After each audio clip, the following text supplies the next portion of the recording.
Okay, so next item is item number 2, SB 1032. If you have other senators here, I can take a break if you want. Nope, we're just going to keep rolling. I'm just trying to be courteous. No. Hi. Senators, on SB 1032, colleagues, I presented the current need for pension reform in my last presentation, so I won't go there this time, but CalPERS has a unique approach on how its 2,945 plan sponsors can exit.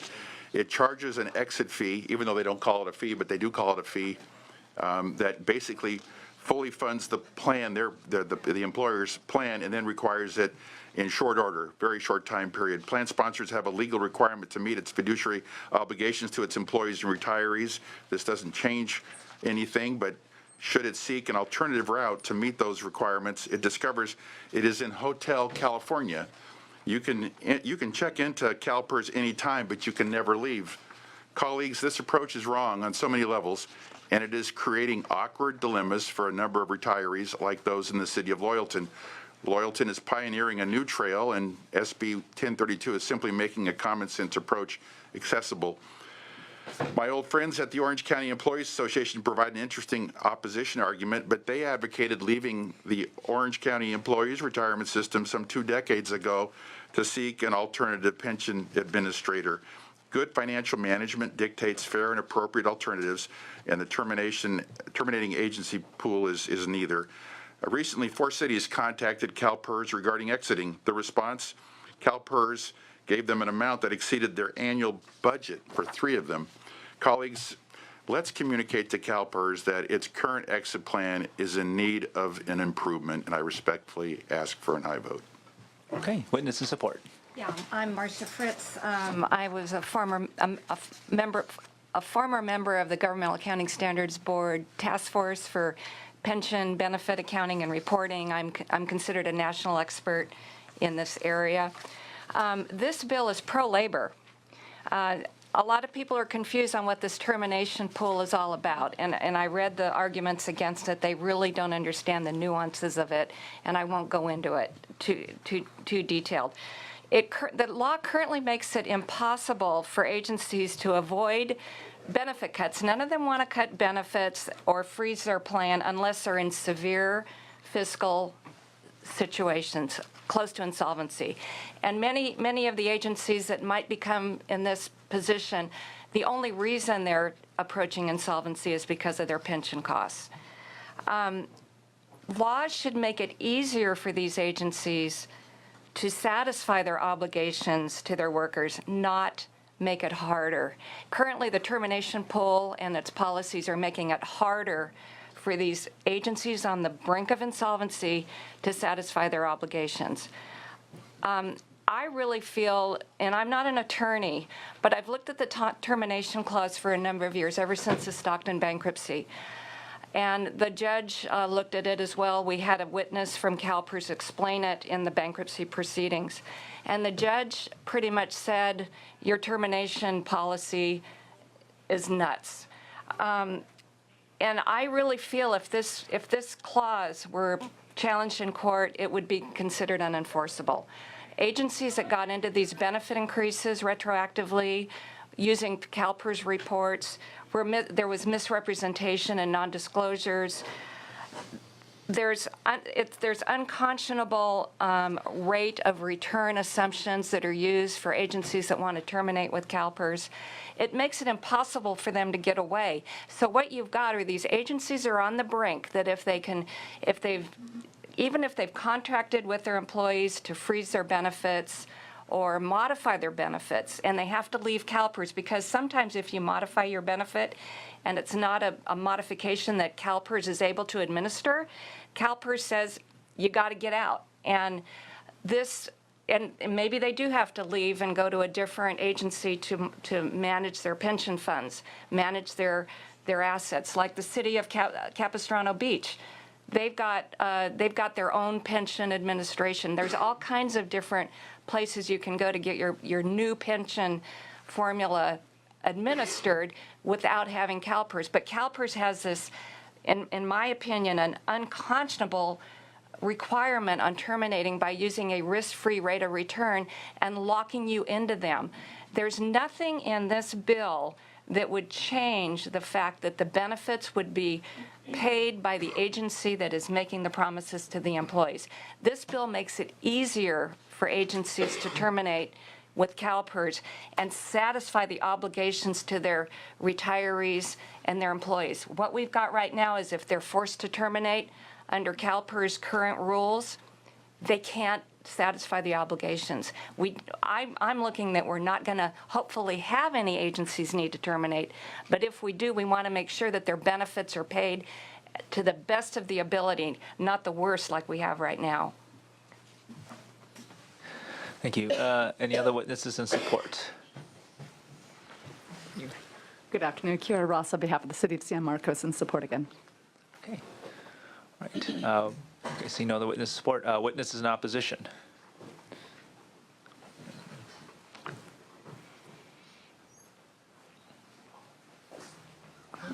Okay, yeah. All right.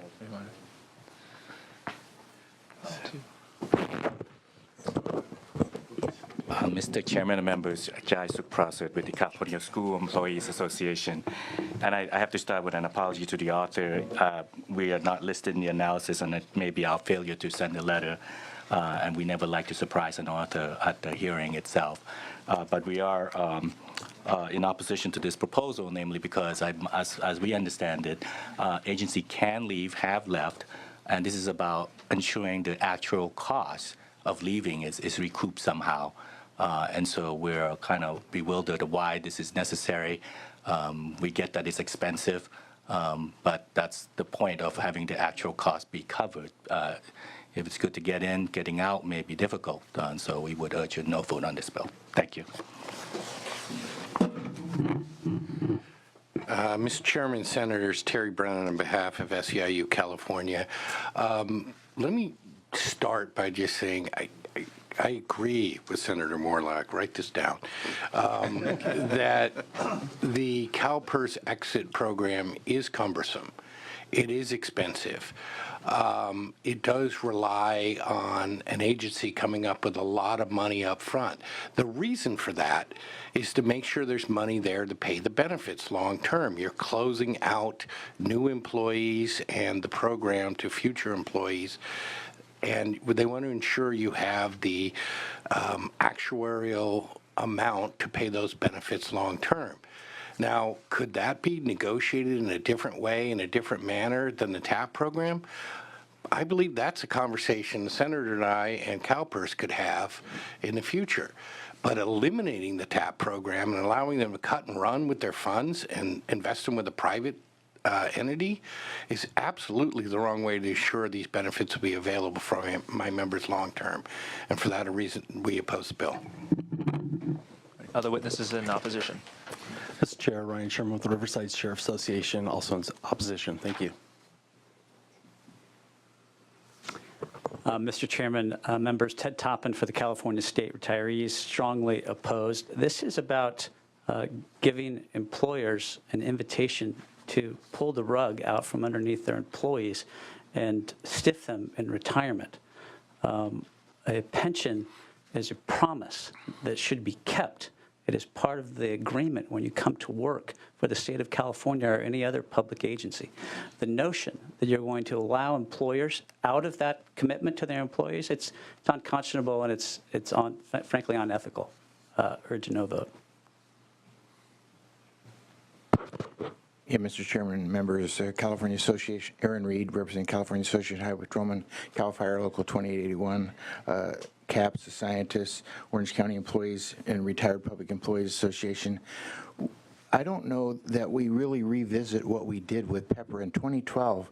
PEPR was a huge reform, much more than most people don't realize, and a lot of people have forgotten what it did. Very briefly, for new hires, it makes them work longer. They get a lower formula, and there's a dollar cap. And the employees all have to pay half the normal costs of the retirement, half the normal costs of the retirement. And that's including the active employees today, not just new hires. The active employees today are now paying half the normal cost. So it was a major reform, and it saved billions already, and it'll save many billions over the years. As we hire more and more people, the cost savings go up. So we need to take at least a moment to say that that was a very good job the legislature did with the governor on PEPRA. Okay. Questions from committee members? Okay.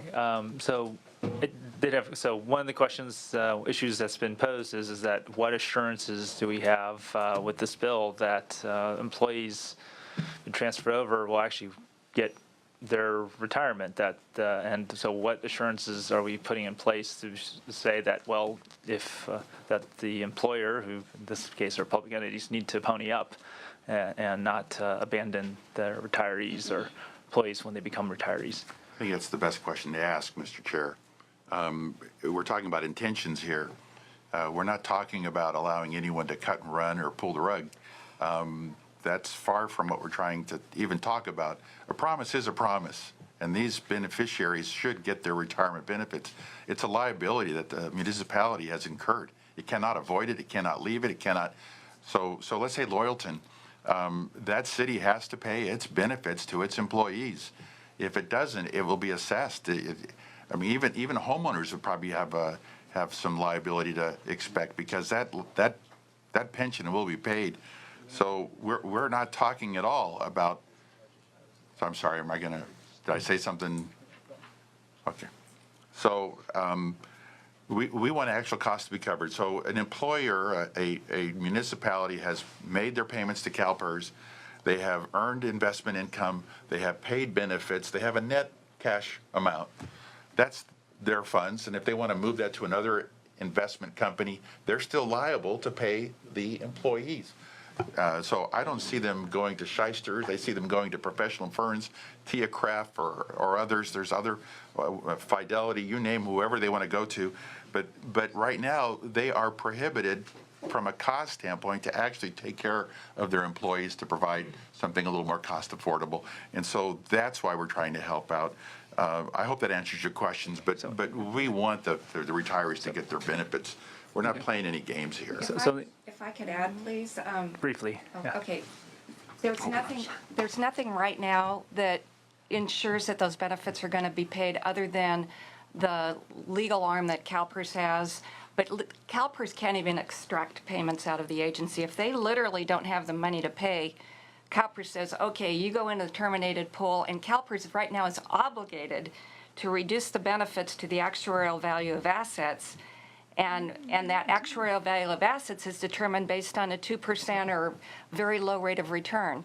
Okay, so let me just follow up on that. So one of the other issues then is that if this bill passes, because one of the reasons you have the TAP is that to ensure they have, but is CalPERS, so is CalPERS legally, so because you mentioned that, well, the public entity is still liable, and I guess, they can go after and required to pay out the retirement, is because now they've separated from CalPERS. Is CalPERS completely immune from any claims then? Because since that entity, the city, whatever, said, we're separating, we're going off, creating our own, bye-bye, CalPERS is completely immune from any claims from future retirees, even if the city that did the separation for some reason does not pony up the money, that CalPERS cannot be, someone can't go to court and said, well, you know what, the city's bankrupt and they can't pay, so I'm going back to CalPERS now to get the money. If you have an exit plan that gives the plan sponsor their assets, net assets, and they transfer the responsibility of distributing those benefits, CalPERS is free. It's like a kid moving out of the house. Okay. Done. In fact, you really shouldn't be giving CalPERS that kind of liability exposure to begin with. Okay, so I'm hearing differently. I don't know if there's.